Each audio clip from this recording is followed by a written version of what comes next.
Hey guys, you're all back with Neha Bolgan here at Sosin classes, and as promised, I am back this week with the schemes and activities of the Northeast.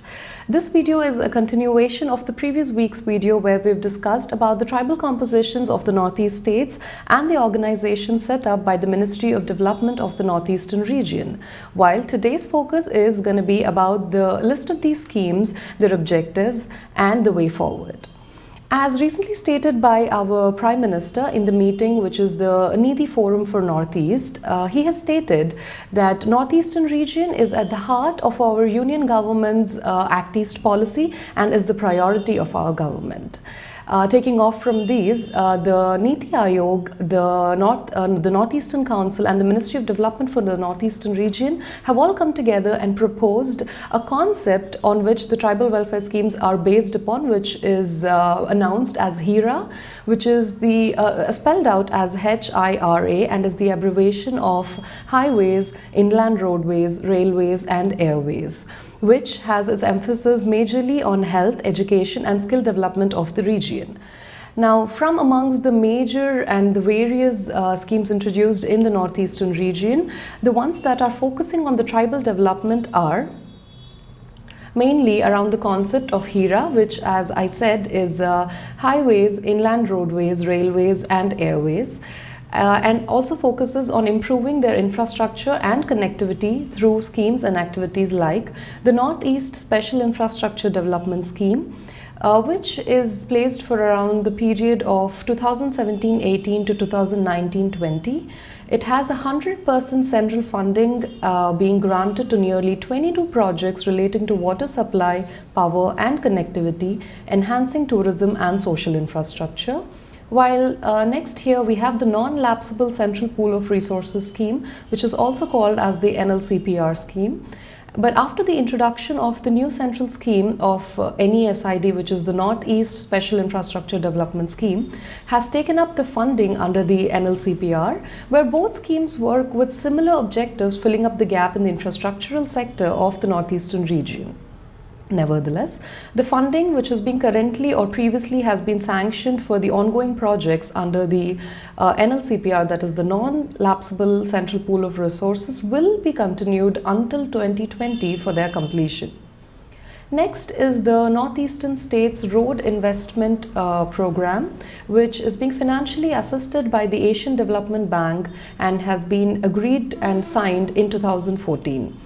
It envisages the construction of total 433.425 kilometers of long roads in 6 northeastern states of Assam, Manipur, Meghalaya, Mizoram, Sikkim and Tripura. While the last that we have on the infrastructure and connectivity genre is the Social and Infrastructure Development Fund. Now, this was a one-time project announced by the Union Finance Minister in his budget speech for 2008 and 9 to set apart a sum of Rs 500 crore for the Northeastern region, especially for Arunachal Pradesh and other border areas facing special problems that cannot be tackled through normal schemes.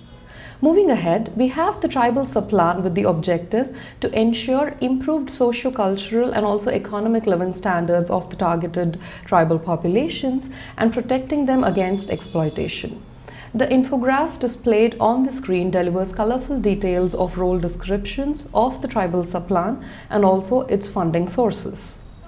And the following picture is about the socio-economic outcomes under Van Bandhu Kalyan Yojana scheme introduced in the year 2014, which has an outcome-oriented approach ensuring targeted reach of benefits to tribals and etc.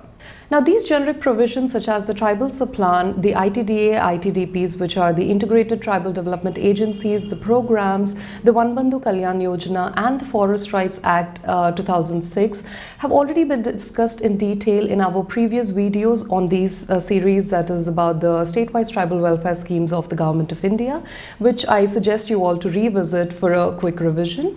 And I would also like to mention that all the infographics provided until now, with further description about them in their source PDF, is being provided in the description below to aid the students and the viewers understanding here further and help them in writing a comprehensive answer on the Northeast tribal welfare schemes in India.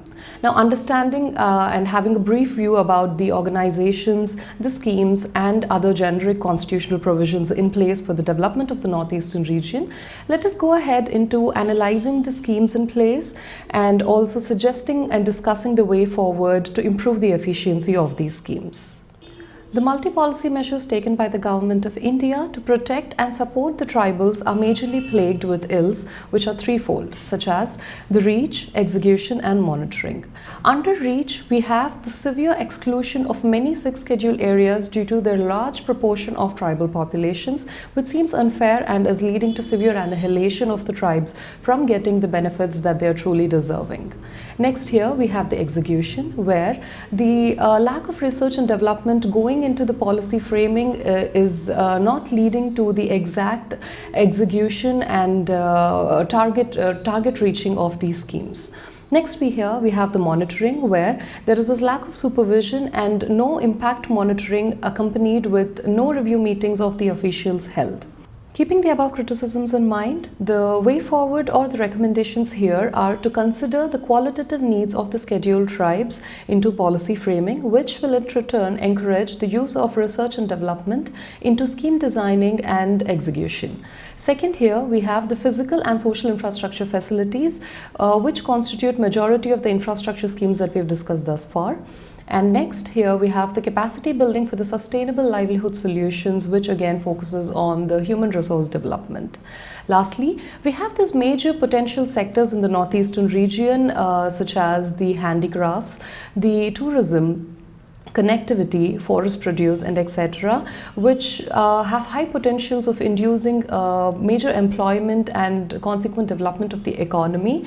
That is when the required focus of our attention is given to the need-based targeted actions, effective implementation and strict monitoring, which will in return lead to carving the path for the holistic development of the Northeastern tribals in our country.